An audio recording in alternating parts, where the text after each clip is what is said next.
రామాంజన్. ధన్యవాదాలు అధ్యక్ష. ఈరోజు ఎస్సీ సబ్ కేటగరైజేషన్ అనేటువంటి విషయం మీద మాట్లాడడానికి అవకాశం ఇచ్చినటువంటి మీకు ధన్యవాదాలు. ఎస్సీలు అనేటువంటి కులాలు రాజ్యాంగబద్ధంగా 1950 చట్టం ప్రకారంగా లిస్ట్ అవుట్ అయినటువంటి కులాల అధ్యక్ష. దేశం మొత్తం మీద 1169 కులాలుంటే ఆంధ్రప్రదేశ్ విభజిత ఆంధ్రప్రదేశ్లో 59 కులాలు ఉన్నాయి అధ్యక్ష. ఈ 59 కులాలు కూడా అన్నీ కూడా షెడ్యూల్ క్యాస్టే. కానీ రాజ్యాంగబద్ధంగా లభించాల్సినటువంటి ఆర్థిక ఫలాలు కానీ, సామాజిక ఫలాలు కానీ, రాజకీయ ఫలాలు కానీ, విద్యా ఫలాలు కానీ అందరికీ సమానంగా లభించడం లేదన్నది వాస్తవం అధ్యక్ష. ఇది ఆనాడు అంబేద్కర్ గారే, రాజ్యాంగాన్ని రచించినటువంటి అంబేద్కర్ గారే సామాజిక న్యాయం అన్నారు అధ్యక్ష. అంటే సోషల్ జస్టిస్. అదేవిధంగా సమన్యాయం అన్నారు అధ్యక్ష, ఈక్విటబుల్ జస్టిస్. ఈ రెండింటిని సమ్మేళనం చేస్తూ షెడ్యూల్ క్యాస్ట్లో ఉన్నటువంటి కులాల మధ్య అంతర్యాన్ని తగ్గించి అందరికీ సమానమైనటువంటి అవకాశాలు కల్పించే విషయంలో ఎవ్వరికీ నష్టం జరగకూడదన్నది అంబేద్కర్ గారి ఆశయం అధ్యక్ష. ఆ ఆశయాన్ని ఆచరణలో పెట్టినటువంటి ఏకైక రాజకీయ నాయకులు చంద్రబాబు నాయుడు గారు అధ్యక్ష.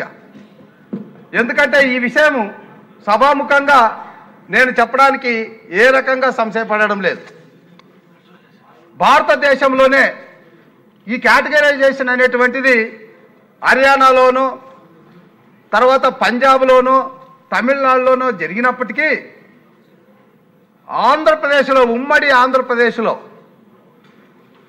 1999 నివేదికను ఆధారంగా చేసుకొని 2000లో కేటగరైజేషన్ ABCDగా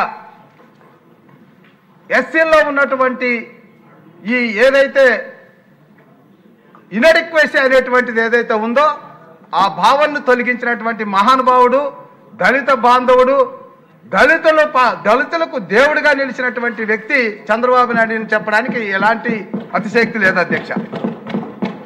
అధ్యక్ష, ఈ కేటగరైజేషన్ అనేటువంటిది, సబ్ కేటగరైజేషన్ అనేటువంటిది ఏదో రాజకీయ కోణంలో ఆలోచించినటువంటిది కాదు అధ్యక్ష, లేదా ఏదో ఓట్ల కోసం ఆలోచించినటువంటిది కాదు అధ్యక్ష. ఇది రాజ్యాంగ స్ఫూర్తి, అంబేద్కర్ గారి ఆశయాలు, వివిధ కమిషన్లు, వాటి నివేదికలు, వివిధ రాజ్యాంగబద్ధమైనటువంటి ధర్మాసనాలు ఇచ్చినటువంటి తీర్పులు ఇందులో ఉన్నాయి అధ్యక్ష. ఇక్కడ ఒక్క విషయం తీసుకుంటే అధ్యక్ష, కమిషన్లు తీసుకుంటే 1965లోనే, అంటే 1950లో షెడ్యూల్ క్యాస్ట్ జాబితాను ప్రకటించి 1169 కులాలుగా ఉన్నటువంటి వాటిలో స్వతంత్రం వచ్చిన తర్వాత 65 వరకు ఫలాలు ఎలా అందాయి అన్నటువంటి దాని మీద విశ్లేషణ చేస్తే ఆ రోజు సీనియర్ IAS అధికారితే ఒక కమిషన్ ఏర్పాటు చేస్తే ఆనాడే చెప్పారు అధ్యక్ష, వివిధ రాష్ట్రాల్లో కొన్ని కులాలు మాత్రమే లబ్ధి పొందుతున్నాయి, మరికొన్ని కులాలు లబ్ధి పొందడం లేదు అన్నటువంటి ఆలోచన ఆ రోజే ఆ కమిషన్ ఇచ్చింది అధ్యక్ష. ఆ తర్వాత అధ్యక్ష మన రాష్ట్రానికి వచ్చినప్పుడు 1994లో MRPS అనేటువంటి ఉద్యమం వచ్చింది అధ్యక్ష. అయితే ఆ ఉద్యమంలో ఉన్నటువంటి ఆలోచనలు పరిగణలోకి తీసుకొని 1996లో రామచంద్రరాజు కమిషన్ ఏర్పాటు చేస్తే ఆయన స్పష్టంగా ఇచ్చారు అధ్యక్ష, ఈ 59 కులాల్లో కొన్ని కులాలకి లబ్ధి ఉంది, మరికొన్ని కులాలకి అసలు లబ్ధి లేదన్నటువంటి విషయం స్పష్టంగా చెప్పిన తర్వాత 1999లోనే రామచంద్రరాజు నివేదికను అనుసరించి ABCD కేటగిరీగా చంద్రబాబు నాయుడు గారు ఆ రోజు తీసుకురావడం జరిగింది. దాన్ని 2000 నుంచి అమలు పరిస్తే 2004 వరకు ఈ 4 ఏళ్లలోనే ఏ కులాలకైతే 59 కులాల్లో ఏ కులాలైతే మాకు సరైనటువంటి ప్రాతినిధ్యం లేదు, మాకు సరైనటువంటి ఫలాలు అందడం లేదన్నటువంటి మూగరోధన పొందారో స్వతంత్రం వచ్చినప్పటి నుంచి, అలాంటి కులాలకి 25,450 ఉద్యోగాలు వచ్చినట్టుగా అధికార లెక్కలు చెప్తున్నాయి అధ్యక్ష. ఇది సమన్వయం అంటే, ఇది సోషల్ జస్టిస్ అంటే. కాబట్టి ఏదైతే అంబేద్కర్ గారు ఆశించారో ఆ ఆశయం మేరకే కేటగిరైజేషన్ దానికి మన చంద్రబాబు నాయుడు గారు నాంది పలికారు తప్ప మరొక కోణంలో, రాజకీయ కోణంలో కానీ, ఇంకొకరిని తక్కువ చేయడం అనేటువంటి విషయంలో కానీ, మరొకరిని భుజాల మీద ఎక్కించుకోవాలన్నటువంటి విషయం మీద కానీ ఏమీ లేదు అధ్యక్ష. సమన్యాయం, అందరికీ న్యాయం జరగాలన్నటువంటి ఒకే ఒక ఆలోచన. అయితే అధ్యక్ష 2004లో ఈవి చెన్నయ్య గారి జడ్జిమెంట్, ఆ రోజు 5 మంది జడ్జిమెంట్స్తో 341 ఆర్టికల్ ఏదైతే ఉందో దీన్ని టింకరింగ్ చేయడానికి వీలు లేదన్నటువంటి ఒక జడ్జిమెంట్ ఇచ్చారు అధ్యక్ష. ఎస్ అధ్యక్ష, 341 ఆర్టికల్లో ఏ కులాన్ని చేర్చడానికి కానీ ఏ కులాన్ని తీసివేయడానికి కానీ లేదు. అది రాష్ట్రపతి ఆమోదంతోనే జరగాలి, పార్లమెంట్ చట్టం చేయాలన్నటువంటి ఆలోచన ఆ ఆర్టికల్లో ఉంది. కాబట్టి ఆ రోజు ఆ ధర్మాసనం, ఈవి చెన్నయ్య గారి ధర్మాసనం అలాగిస్తే దాన్ని మిస్రిప్రజెంటేషన్ చేసేసి సబ్ కేటగిరీషన్ చేసే అధికారము రాష్ట్రాలకు లేదని దాన్ని మరో రకంగా తీసుకొచ్చి దాదాపుగా 30 సంవత్సరాలు వైరుధ్యంతో కూడినటువంటి ఉద్యమాలకి తెరదీశారు. సరే, ఆ ఉద్యమాలు జరిగాయి. చివరికి 2019, 2022 మధ్యన అరుణ మిశ్రా జడ్జిమెంట్లో, అది కూడా 5 మంది జడ్జిమెంట్తో కూడినటువంటి ధర్మాసనం, వాళ్ళేమి ఇచ్చారంటే 341 ఆర్టికల్ ఏదైతే ఉందో దీన్ని, అందులో ఉన్నటువంటి కులాల్ని తగ్గించడం పెంచడం సాధ్యం కాదు, కానీ ఆ కులాల్లో ఉన్నటువంటి ఎత్తు తగ్గుల్ని సమానం చేసేటటువంటి అధికారం రాష్ట్రాలకు ఉంది, అది చేయొచ్చు అన్నటువంటి విషయం మీద చేస్తే, దాని మేరకు ఈవి చెన్నయ్య గారిది 5 మంది జడ్జిమెంటే, అరుణ మిశ్రా గారిది 5 మంది జడ్జిమెంటే. కాబట్టి 7 మంది జడ్జిమెంట్తో కూడినటువంటి ధర్మాసనానికి ఈ విషయాన్ని నివేదించడం జరిగింది అధ్యక్ష. 2025 ఆగస్టు 1వ తేదీ నాడు దాదాపుగా దేశంలో ఉన్నటువంటి 1169 కులాలకు సంబంధించి అంబేద్కర్ గారు ఏదైతే ఆశయం పెట్టుకున్నారో అందరినీ సమానం చేయాలి, అందరికీ ఫలాలు లభించాలని కోరారో ఆ కోరిక మేరకు జడ్జిమెంట్ వచ్చింది అధ్యక్ష. రాజ్యాంగ స్ఫూర్తితో కూడినటువంటి జడ్జిమెంట్ అధ్యక్ష. దేశంలో అత్యున్నతమైనటువంటి న్యాయస్థానం ఇచ్చినటువంటి జడ్జిమెంట్ అధ్యక్ష. 7 మంది సభ్యులు ఉన్నటువంటి ధర్మాసనం 6 మంది ఈ ఉప వర్గీకరణకు అంగీకారం తెలిపారు అధ్యక్ష. ఆ దాని ప్రకారమే రాజ్యాంగ సూత్రాలకి బద్ధుడైనటువంటి మా ప్రియతమ ముఖ్యమంత్రి గారు, దళితుల బాంధవుడు, దళితుల్లో ఎవ్వరికి అన్యాయం చేయకూడదని ఆలోచించినటువంటి మహానుభావుడు కాబట్టే ఆయన ఏకసభ్య కమిషన్ ఏర్పాటు చేసి, మరి ఏకసభ్య కమిషన్ కూడా రాజీవ్ రంజన్ మిశ్రా గారు 4 నెలల పాటు 26 జిల్లాలు 3820 విజ్ఞాపనలు అన్నిటిని పరిశీలన చేసి అన్ని డిపార్ట్మెంట్లలో కూడా ఏ వారికి 59 కులాల్లో ఎవరెవరికి ఎన్నెన్ని ఫలితాలు లభిస్తున్నాయి, సామాజికంగా ఎంతమందికి లభిస్తుంది, ఆర్థికంగా, రాజకీయంగా, విద్యాపరంగా ఎన్ని లభిస్తున్నాయి అన్నటువంటిది స్పష్టంగా 360 పేజీల నివేదిక ఇవ్వడం జరిగింది అధ్యక్ష.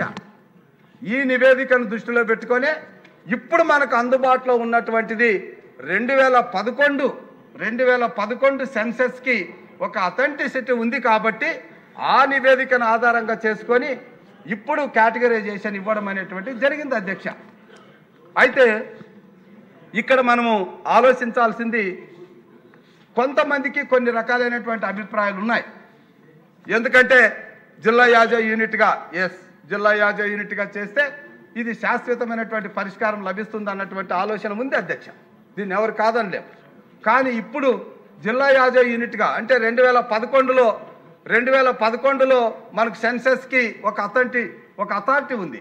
ఆ తర్వాత వైసీపీ ప్రభుత్వంలో జిల్లాలు మార్పిడి జరిగినాయి, 13 జిల్లాలు 26 అయిపోయినాయి. ఇప్పుడు జిల్లాల పాపులేషన్ అనే దానికి అథారిటీ లేదు. కాబట్టి 2021 సెన్సెస్ 2026 నాటికి అథెంటిసిటీ వస్తుంది. అప్పుడు కావాల్సింటే ఈ ఆలోచన చేయొచ్చు.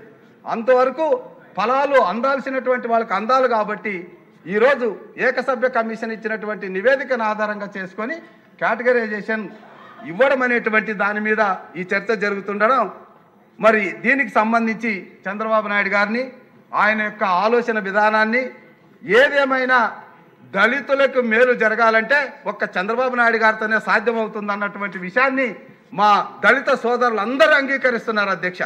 ఎవరు కాదనలేరు అధ్యక్ష. ఒక తెలుగుదేశానికి ఎస్సీల అభ్యున్నతికి అవినాభావ సంబంధం ఉంది అధ్యక్ష. నందమూరి తారక రామారావు గారు పార్టీ పెట్టక ముందు అత్యధికంగా పేదలుగా ఉన్నటువంటి దళితులు ఆ రోజు అన్నం అంటే ఏంటి అధ్యక్ష? కొర్రలు, జొన్నలు, నూకలు అవే స్టోర్లో లభించేవి. మరి అలాంటిది దళితులు కూడా అంటే అత్యధిక పేదలు ఉన్నటువంటి దళితులకు కూడా అందరితో సమానంగా అన్నం పెట్టాలని ఆ రోజు 2 రూపాయల కిలో బియ్యం పెట్టినటువంటి మహానుభావుడు నందమూరి తారక రామారావు గారు అధ్యక్ష. అంతవరకు పేదలుగా ఉన్నటువంటి దళితులకు ఇళ్ళు అంటే ఏంటి అధ్యక్ష? 4 గుంజలు 10 తాటాకులు ఇచ్చి ఇదే మీ గుడిసె అన్నారు అధ్యక్ష. కానీ ఎన్టీ రామారావు గారు పక్కానే ఇల్లు నిర్మించినటువంటి ఘనత తెలుగుదేశం ప్రభుత్వానికి ఉంది. ఆ తర్వాత చంద్రబాబు నాయుడు గారు ముందడుగు తెచ్చారు అధ్యక్ష. ఉన్నతి పథకం తెచ్చారు అధ్యక్ష. ఉన్నతి ముందడుగులో తెచ్చి అందరూ దళితుల్ని న్యాయంగా చేయాలని ఆలోచించారు. ఉన్నతిలో దళితుల్లో ఉన్నటువంటి మహిళలకు న్యాయం చేయాలని ఆలోచించారు. సప్లాన్ అధ్యక్ష, ఇప్పుడే మా సోదరుడు చెప్పారు, నేను దాని లోతుకి వెళ్ళాను. ఒకటే చెప్తాను అధ్యక్ష, సప్లాన్లో 40,000 కోట్ల రూపాయలు ఖర్చు పెట్టినటువంటి ఏకైక రాజకీయ నాయకుడు ఈ దేశంలో ఎవరైనా ఉన్నారు అంటే అది ఒక్క చంద్రబాబు నాయుడు గారు తప్ప మరొకరు కాదన్నది యావత్తు దళిత జాతి అంగీకరించేటటువంటి సత్యం అధ్యక్ష.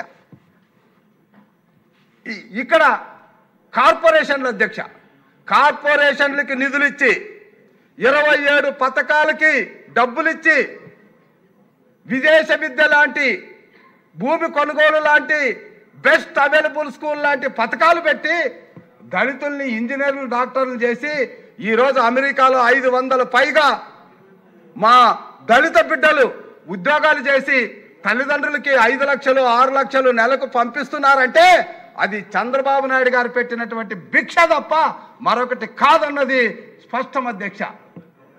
రాజ్యాంగంలో అన్ని హక్కులు ఉన్నాయి అధ్యక్ష. కానీ ఏ నాయకుడైతే రాజ్యాంగపరమైనటువంటి హక్కులు దళితులకు ఇవ్వాలని ఆలోచిస్తాడో ఆ నాయకుడే దళిత బాంధవుడు అధ్యక్ష. ఆ కోణంలో మొట్టమొదటి వరుసలో నిలబడే వ్యక్తి దేశంలో ఒక్క చంద్రబాబు నాయుడు గారి అధ్యక్ష. అధ్యక్ష, ఇక్కడ మరొక విషయం నేను చెప్పి ముగిస్తాను. మన దళితుల్లోనే వివక్ష ఉందని, అంటరానితనం ఉందని, 2 క్లాసుల సిస్టమ్ ఉందని ఆ రోజు జస్టిస్ పున్నయ్య గారి కమిషన్ వేశారు అధ్యక్ష. దాదాపుగా 42 అంశాల మీద ఆయన రికమెండేషన్లు చేస్తే 18 వాటికి జీవోలు ఇచ్చారు అధ్యక్ష. ఈరోజు బాధితులైనటువంటి దళితులకి నష్టపరిహారం ఇచ్చేటటువంటి జీవో ఆ రోజు చంద్రబాబు నాయుడు గారు ఇచ్చింది అధ్యక్ష. బాధితులకి నష్టపరిహారం చంద్రబాబు నాయుడు ఇస్తే ఎస్సీ ఎస్టీ అట్రాసిటీస్ యాక్ట్లో ఎస్సీల మీద ఎస్సీల కేసు పెట్టేటటువంటి దుర్మార్గమైన పాలన వైసీపీ ప్రభుత్వంలో చూశాం అధ్యక్ష. భూములు ఇచ్చినటువంటి పాపానికి దళితుల చేతులకి సంఖ్యలు వేసినటువంటి నీచమైన ప్రభుత్వాన్ని వైసీపీ ప్రభుత్వంలో చూశాం అధ్యక్ష. కాబట్టి ఏదైనా మా దళిత సోదరులు అందరూ ఆలోచించాల్సింది ఒకటే, మన జాతికి, మన జాతి ఉన్నతికి, మన జాతి అభివృద్ధికి ఏదైనా ఆలోచన చేసే విషయంలో కానీ, దాన్ని అమలుపరిచే విషయంలో కానీ చంద్రబాబు నాయుడికి మించిన నాయకుడు లేడన్నది అర్థం చేసుకొని ఆయన తీసుకున్న నిర్ణయానికి మనం అందరూ కూడా సమూహంగా అందరూ కూడా అంగీకారం తెలిపి ఈ నిర్ణయాన్ని స్వాగతిస్తూ మన దళిత సోదరులకి జరిగే న్యాయం కోసం మనలోనే ఉన్నటువంటి కాస్త వెనుకబడినటువంటి వాళ్లకు ప్రయోజనం ఇచ్చే విషయంలో మనం అందరూ కలిసి ఒకే మాట మీద ముందుకు వెళ్ళి చంద్రబాబు నాయుడు గారి ఆలోచనను బలపరిచినటువంటి అవకాశం, సమయం ఇది అని మనం అందరూ కూడా అర్థం చేసుకోవాలని మనవి చేసుకుంటూ ఈ చక్కటి అవకాశాన్ని నాకు ఇచ్చినందుకు తమరికి కృతజ్ఞతలు తెలియజేసుకుంటూ సెలవు తీసుకుంటున్నాను అధ్యక్ష. మురళీ గారు.